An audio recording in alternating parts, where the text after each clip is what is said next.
Hello बच्चों, स्वागत है आप सभी का राहुल एकेडमी के इस नए वीडियो में। प्यारे बच्चों, आज हम लोग कक्षा 12 की भौतिक विज्ञान में अध्याय नंबर 8 जिसका नाम है वैद्युत चुंबकीय तरंगे। आज हम लोग इस चैप्टर के न्यूमेरिकल को हल करेंगे।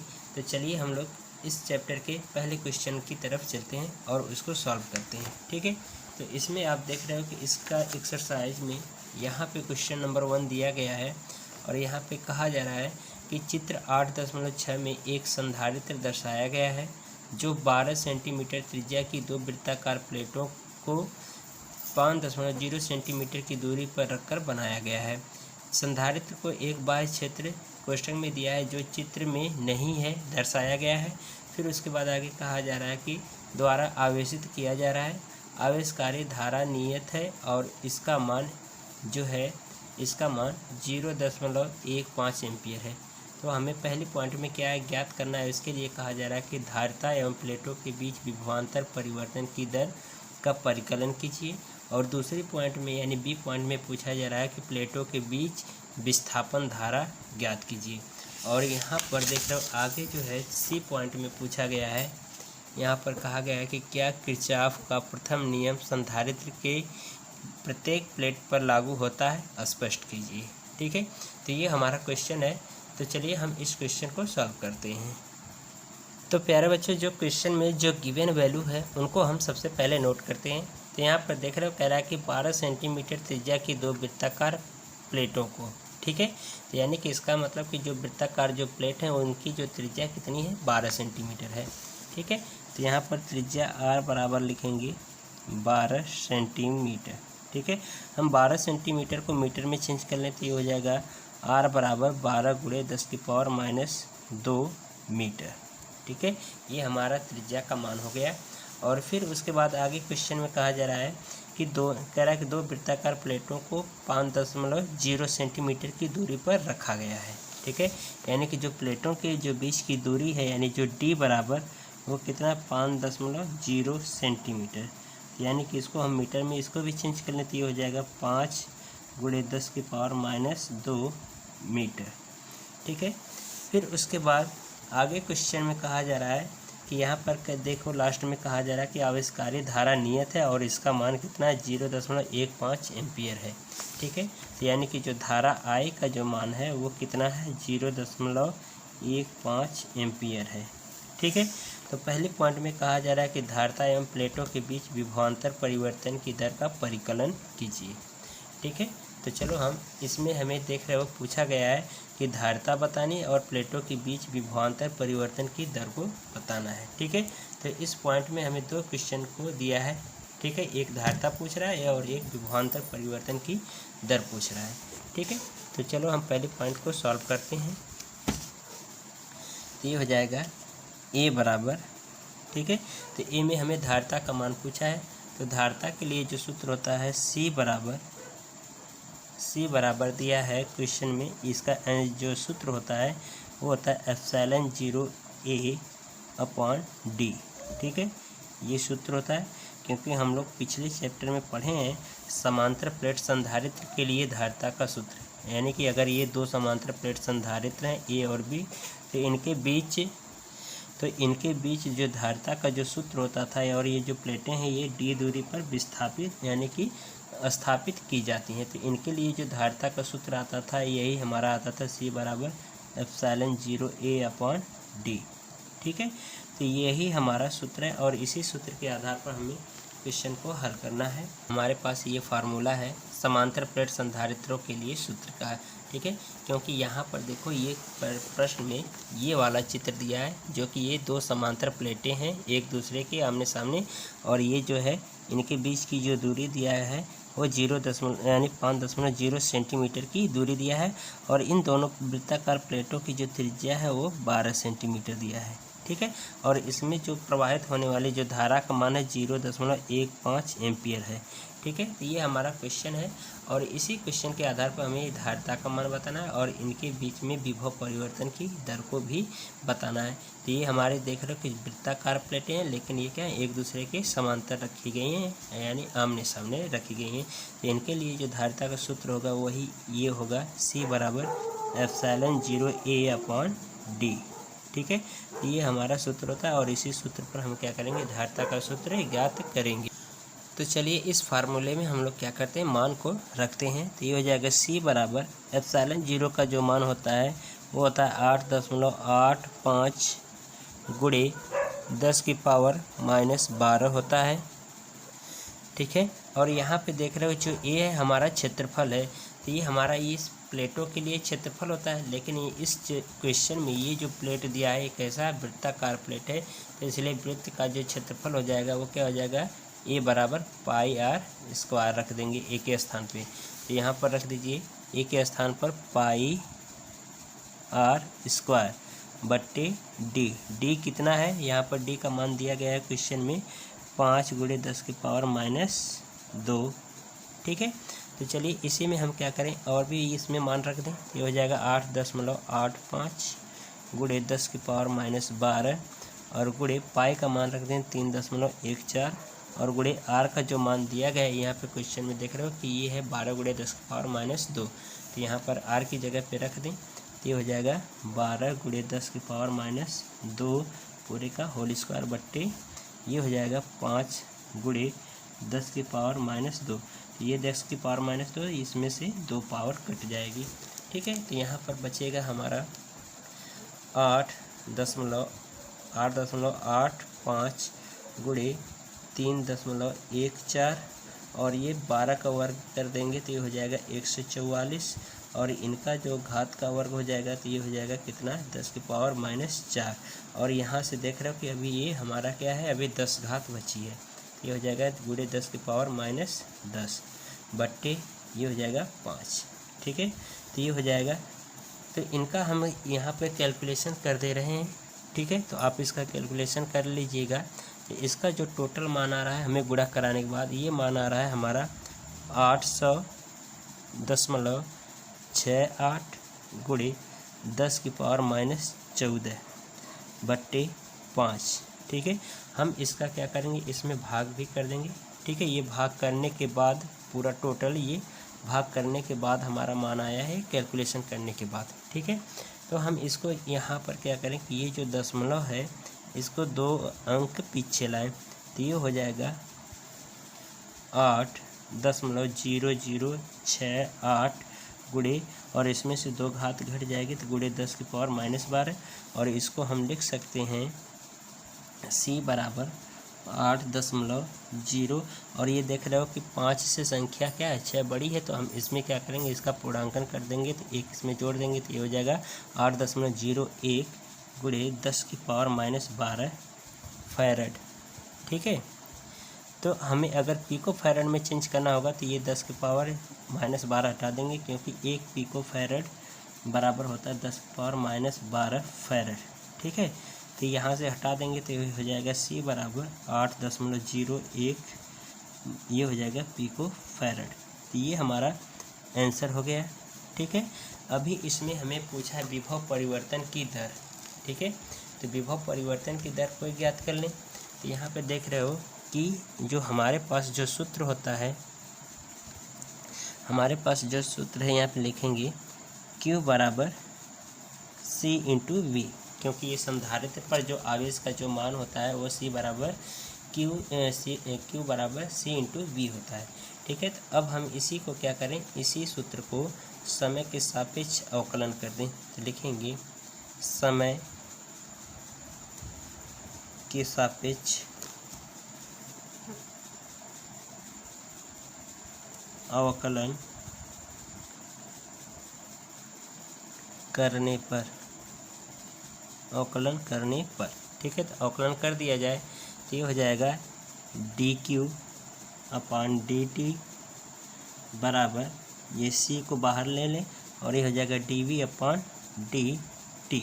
तो ये देख रहे हो dV/dt जो हमारा होगा वह धारा के बराबर होगा। तो यहाँ पे लिख दे रहे हैं I बराबर dQ/dt, ठीक है। तो यहाँ पर हम dQ/dt की जगह पे रख सकते हैं I, तो ये हो जाएगा I बराबर C, ये हो जाएगा dV/dt, ठीक है। तो ये C का इधर हम भाग कराते हैं, ये हो जाएगा dV/dt बराबर हो जाएगा I/C। तो देख रहे हो कि ये dv/dt है, यही क्या विभव परिवर्तन की दर है। ठीक है, dv/dt जो है ये विभव परिवर्तन की दर है। तो इसी में हम क्या करें कि I के और C के मान रख दें। तो I का मान कितना है हमारा 0.15 और C का मान अभी हमने यहाँ पर निकाला, ये देख रहे हो फैरेड वाला मान रखो, ये हो जाएगा 8.01 गुणे 10⁻⁻12। ठीक है, तो इनको हम सॉल्व कर देंगे तो इसका जो मान आ जाएगा, इसको आप चेक कर लीजिएगा, इसका जो मान आएगा 0.018। ठीक है, गुणे 10⁻12। ठीक है, या हम इसको एक अंक स्थान यानी कि एक स्थान पे दशमलव लाएं, इधर यानी कि 2 अंक आगे लाएं, तो ये वैल्यू हो जाएगी हमारी, ये हो जाएगा 1.8 गुणे 10⁻10। ये हो जाएगा इसका आंसर हमारा, ये मात्रक हो जाएगा वोल्ट प्रति सेकेंड। ठीक है, तो ये हमारा विभव परिवर्तन की दर dv/dt बराबर मान निकल गया, तो इसका मात्रक हो जाएगा वोल्ट प्रति सेकेंड। ये हमारा पहली पॉइंट का आंसर हो गया। ठीक है, अब हमें क्वेश्चन में देखिए दूसरी पॉइंट कहा गया है, क्वेश्चन में दूसरी पॉइंट कहा है कि प्लेटों के बीच विस्थापन धारा ज्ञात कीजिए। ठीक है, तो प्लेटों के बीच हमें क्या है विस्थापन धारा बतानी है। ठीक है, तो यानी कि यहाँ पर देख रहे हो कि ये जो हमारा प्लेट है इनके बीच में विस्थापन धारा बतानी है। तो जो विस्थापन धारा जो होती है प्लेटों के बीच, जो चालन धारा IC होती है, वह विस्थापन धारा ID के मान के क्या होती है बराबर होती है, या इसको हम कह सकते हैं I बराबर ID। ठीक है, तो यानी कि जो धारा इसमें होगी वही धारा यहाँ पर जो है होगी धारा विस्थापन धारा ID होती है, तो वही धारा जो यहाँ पर होगी वही धारा यहाँ पर भी होगी। यानी कि जो हमारा जो चालन धारा होती है वह विस्थापन धारा के मान के बराबर होती है। ठीक है, तो इसको लिख सकते हैं बी पॉइंट में कि चालन धारा यानी IC बराबर विस्थापन धारा ID के बराबर होती है, या इसी को हम कह सकते हैं कि जो I धारा है वह विस्थापन धारा ID के बराबर होता है। तो इसलिए I का जो मान है हमारा प्रश्न में दिया है कितना है 0.5, यहाँ पे लिखेंगे क्योंकि I बराबर कितना है प्रश्न में दिया गया है 0.15 एम्पियर।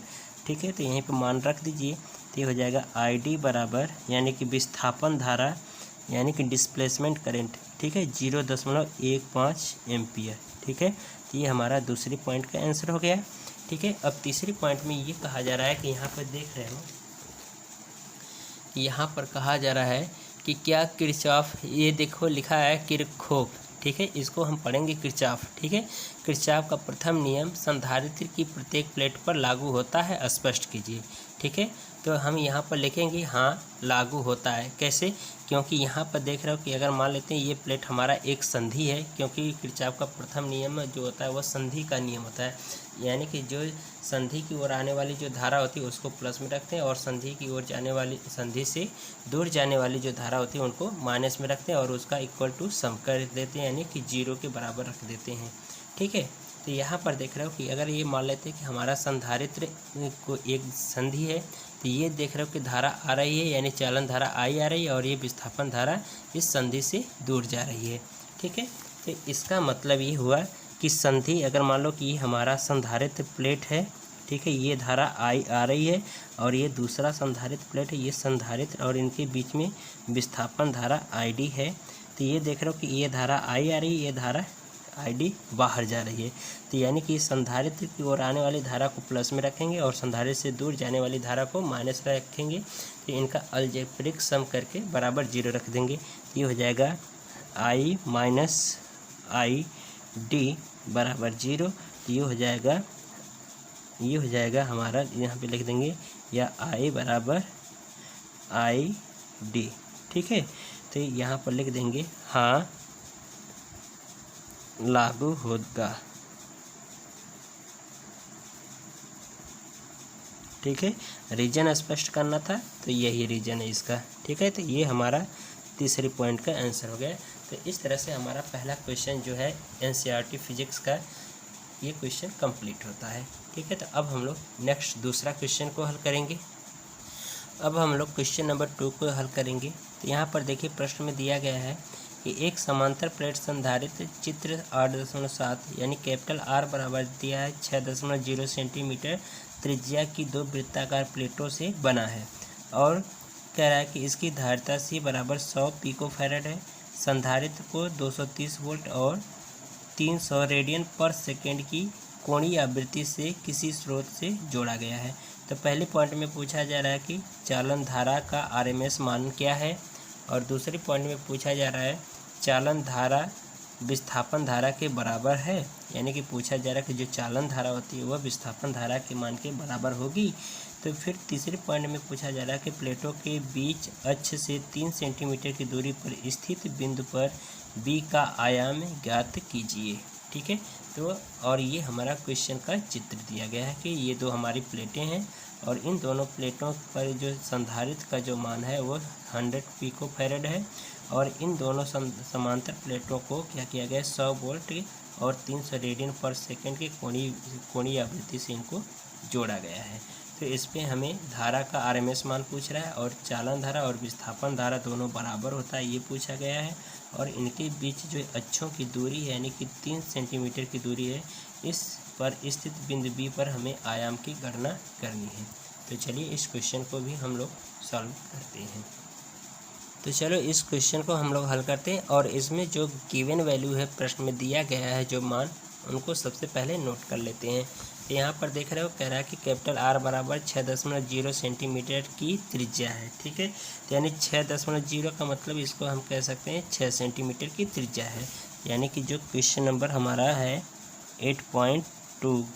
ठीक है, तो इसमें जो कैपिटल आर का मान दिया है वो दिया है हमारा 6.0 सेंटीमीटर। ठीक है, तो इसको हम मीटर में चेंज कर लें तो ये हो जाएगा 6 × 10 की पावर -2 मीटर। ठीक है, तो ये हमारा मीटर में हो गया जो त्रिज्या दी गई थी। और इसमें देख रहे हो कि यहाँ पर जो ये कह रहा है कि इसकी जो धारिता है वो 100 पिकोफैरेड है, यानी कि जो सी का मान है वो दिया है प्रश्न में 100 पिकोफैरेड, और इस पिकोफैरेड को हम लोग क्या करें चेंज कर लें फैरेड में। तो 1 पिकोफैरेड बराबर होता है 10 की पावर -12 फैरेड। ठीक है, तो इसको हम चेंज कर लें, सी बराबर हो जाएगा 100 × 10 की पावर -12 फैरेड। तो इसको हम इसको गुणा कराते हैं तो ये हो जाएगा 100 को हम 10 की पावर 2 लिख सकते हैं और गुणे 10 की पावर -2। तो इसका गुणा करा देंगे तो ये घाते इसमें से घट जाएगी, ये हो जाएगा सी बराबर 10 की पावर -10 फैरेड। ठीक है, तो ये हमें संधारित्र सी का मान पता हो गया। और प्रश्न में दिया गया है कि कह रहा है कि संधारित्र को 220 वोल्ट और 300 रेडियन पर सेकेंड के कोणीय आवृत्ति से जोड़ा गया है। तो ये देख रहे हैं कि जो 230 वोल्ट है ये VRMS के मान के बराबर होगा, तो ये हो जाएगा VRMS के मान के बराबर होगा, तो ये हो जाएगा 230 वोल्ट ये मान दिया गया है। और जो कोणीय आवृत्ति है, कोणीय आवृत्ति को हम ओमेगा से दर्शाते हैं, तो इसका जो मान दिया गया है ये दिया है 300 रेडियन पर सेकेंड। ठीक है, सेकेंड, तो ये हमारा मान दिया है। तो पहले पॉइंट में पूछा जा रहा है कि चालन धारा का आरएमएस मान। ठीक है, यानी कि चालन जो धारा है उसका आरएमएस मान पूछा जा रहा है पहले पॉइंट में। ठीक है, तो चलिए हमारे पास एक सूत्र है धारा के लिए आरएमएस मान ज्ञात करने के लिए। तो सूत्र ये होता है, पहले पॉइंट में हमें बताना है आरएमएस मान, ये हो जाएगा IRMS बराबर सूत्र होता है हमारे पास VRMS अपॉन यहाँ पर जो होगा XC होगा, क्योंकि ये हमारा संधारित्र है। तो संधारित्र की जो प्रतिघात का जो मान होता है वो कितना होता है XC होता है। ठीक है, तो इसलिए हम यहाँ पर लिखेंगे XC, और हमें पता है कि XC बराबर जो होता है वह 1/ωc के बराबर होता है। ठीक है, तो यहीं पर हम XC की जगह पे 1/ωc रख दें तो ये हो जाएगा VRMS बराबर 1/ωc, और ये जो ωc है ऊपर आकर के गुणा हो जाएगा तो ये हो जाएगा VRMS गुणे ओमेगा इंटू C। तो इसको हम लिख दें IRMS बराबर VRMS into omega into C। तो ये हमारा एक फार्मूला बन गया, और इसी फार्मूले में हम मान रख दें तो ये हमारा जो मान होगा इसमें रखिए, तो हो जाएगा IRMS बराबर VRMS का मान यहाँ पे देख रहे हो कि 300 वोल्ट है। ठीक है, 230 वोल्ट है। ठीक है, तो यहाँ पर हो जाएगा 230 वोल्ट गुणे वी ओमेगा का मान है 300, तो इसको लिख दिया जाए 300, और संधारित्र सी का मान दिया है 10⁻−10। ठीक है, तो ये इनका हम गुणा करा देंगे। तो इनका गुणा कराने के बाद जो मान आ जाएगा ये हो जाएगा, इसको देखो 23×3 = 69 हो जाएगा। ठीक है, और 3 जीरो जोड़ दो, 3 जीरो को हम इस तरह से लिख दें 10⁻3 और एक गुणे 10⁻−12। ठीक है, तो इनका गुणा करा दें तो ये हो जाएगा कितना, तो इसमें से सॉरी यहाँ पे 10⁻−12 नहीं है, ये 10⁻−10 है संधारित्र का मान। ठीक है, हम यहाँ पे 10⁻−10 बना दें। ठीक है, तो इसमें से गुणा करा देंगे तो इसमें से घट जाएगा 3 घात, तो हो जाएगा 100, यानी ये हो जाएगा 69 गुणे 10⁻−7, और एक स्थान पे हमें दशमलव लाना है, तो ये हो जाएगा IRMS बराबर 6.9 गुणे 10⁻6 एम्पियर। ठीक है, धारा का मात्रक क्या होता है, धारा का मात्रक क्या होगा, एम्पियर होगा। ठीक है, ये हमारा पहले पॉइंट का आंसर हो गया। ठीक है, यही हमारा पूछा जा रहा था कि धारा IRMS का मान बताइए इस पॉइंट में। ठीक है, अब दूसरे पॉइंट में कहा जा रहा है कि क्या चालन धारा विस्थापन धारा के बराबर है। तो चलिए इसको भी हम लोग प्रूफ करके देखेंगे कि जो चालन धारा है वह विस्थापन धारा के मान के बराबर कैसे होती है। ठीक है, तो यहाँ पर देखिए बी पॉइंट। ठीक है, तो प्यारे बच्चों, जो विस्थापन जो धारा होती है वो ID बराबर जो होता है ε0 d∅e/dt के बराबर होता है। ठीक है, तो प्यारे बच्चों, पिछले चैप्टर में मैंने बताया है कि ∅e बराबर जो होता है वैद्युत फ्लक्स का जो मान होता है वह E.A के बराबर होता है। ठीक है, तो यहाँ पर ∅e की जगह पे हम E.A रख दें, ये हो जाएगा ε0 d∅e की जगह पे E.A/dt हो जाएगा। ठीक है, तो यहाँ से हम लोग क्या करें कि ये देख रहे हो कि हमारा जो है E को हम यहाँ से बाहर कर लें। ठीक है, यानी कि जो हमारा A है इसको बाहर कर लें, तो ये हो जाएगा ε0 A हो जाएगा d कोष्टक में E/dt। ठीक है, तो ये एक सूत्र प्यारे बच्चों मैंने बताया था कि E बराबर जो सूत्र होता है एक होता है E बराबर σ/ε0। ठीक है, तो और एक जो होता है सिग्मा बराबर जो होता है Q/A होता है। ठीक है, तो ये हमारे पास दो सूत्र हैं, तो इन्हीं का हम यहाँ पे उपयोग करेंगे। ठीक है, तो यहीं पर E के स्थान पर सबसे पहले ये रख दीजिए, तो ये हो जाएगा ε0 A, और D E के स्थान पर हो जाएगा हमारा σ/ε0। ठीक है, नेक्स्ट स्टेप में इसी को रख दें, तो ये हो जाएगा सिग्मा इंटू A D कोष्टक में सिग्मा का मान रख दो, सिग्मा के स्थान पर Q/A, तो ये हो जाएगा Q/ε0 A, ये टोटल मान बन जाएगा। अब हम यहाँ से क्या करें, और ये पूरे का बटा dt है। ठीक है बच्चे, ये ध्यान रखना कि अभी ये हमारा dt बचा है, तो इसको हम इस तरह से निकालें, यहाँ पर लिख दें dt और यहाँ पर भी लिख दें इसके dt। ठीक है, तो यहाँ से इसको बाहर ले लें, तो ये हो जाएगा हमारा sigma ε0 into A/ε0 into A, और ये देख रहे हो कि d/dt, और ये बचा है कोष्टक में Q। ठीक है, तो Q, तो ये देखो इससे कट गया, तो इसको हम लिख सकते हैं dQ/dt। ठीक है, ये किसके बराबर है, ये ID के बराबर है dQ/dt। ठीक है, और जो देख रहे हो कि जो dQ/dt जो होता है ये I के बराबर होता है, तो यहाँ पर लिख देंगे चूँकि dQ/dt बराबर I।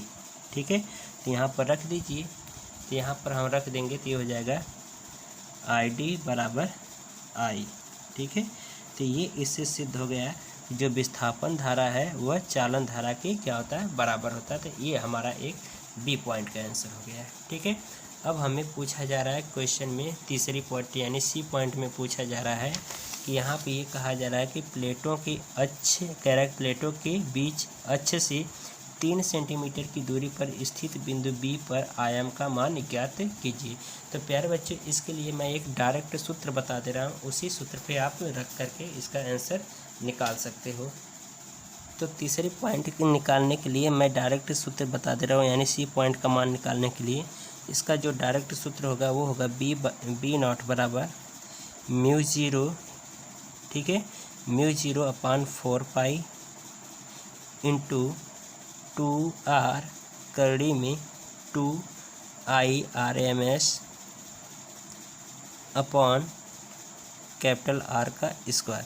प्यारे बच्चों, ये हमारे पास डायरेक्ट सूत्र है। इस डायरेक्ट हम क्या कर रहे हैं, इस सूत्र को डायरेक्ट यहाँ पे उपयोग कर रहे हैं। ठीक है, तो ये देख रहे हो कि जो μ/4 पाई जो है इसका जो मान होता है 10⁻⁷। तो ये हो जाएगा बी नॉट बराबर 10⁻⁷ गुणे 2, और आर का मान क्वेश्चन में देखो कहा जा रहा है कि 3 सेंटीमीटर। ठीक है, 3 सेंटीमीटर अक्ष से दूरी कितनी 3 सेंटीमीटर है, तो 3 सेंटीमीटर को मीटर में चेंज कर लेंगे तो हो जाएगा 3 × 10⁻²। ठीक है, तो 10⁻² का मतलब हम इसको लिख सकते हैं, इसको लिखा जा सकता है 0.03 मीटर। ठीक है, और गुणे यहाँ पर देख रहे हो कड़ी का जो मान होता है वो होगा 1.414, और IRMS का जो मान आया है वो आया है 6.9 × 10⁻⁶, और पूरे का बट्टा, ठीक है, कैपिटल R² यानी कि जो R का जो मान है वो आया हमारा 6 × 10⁻² पूरे का होल स्क्वायर। ठीक है, इसको हम पूरे को सॉल्व कर लेंगे तो इसका हमारा जो टोटल मान आ जा रहा है वो हमारे पास आ रहा है इसका, तो इसका जो टोटल मान आ रहा है हमारे पास, इसको कैलकुलेट कर लेंगे और आप लोग कैलकुलेट करके चेक कर लीजिएगा। ये हो जाएगा 162.61 × 10⁻⁻13। ठीक है, तो दो अंक ये दशमलव पीछे लाइए, ये हो जाएगा 6.62 × 10⁻⁻11, और ये बी नॉट का जो मात्रक होता है वो टेस्ला होता है। ठीक है, टेस्ला। तो ये हमारा आंसर हो गया। ठीक है, तो ये इस तरह से हमारा NCERT जो बुक है उसके क्वेश्चन नंबर 1 और क्वेश्चन नंबर 2 हमारा इस तरह से कंप्लीट होता है। तो प्यारे बच्चों, अगर ये वीडियो आपको पसंद आई हो तो वीडियो को लाइक करिएगा और हमारे चैनल को ज़रूर से ज़रूर सब्सक्राइब करिएगा, ताकि इसी तरह की जो वीडियो हम आपके लिए ये ला सकें। ठीक है, तो तब तक के लिए धन्यवाद, गुड बाय।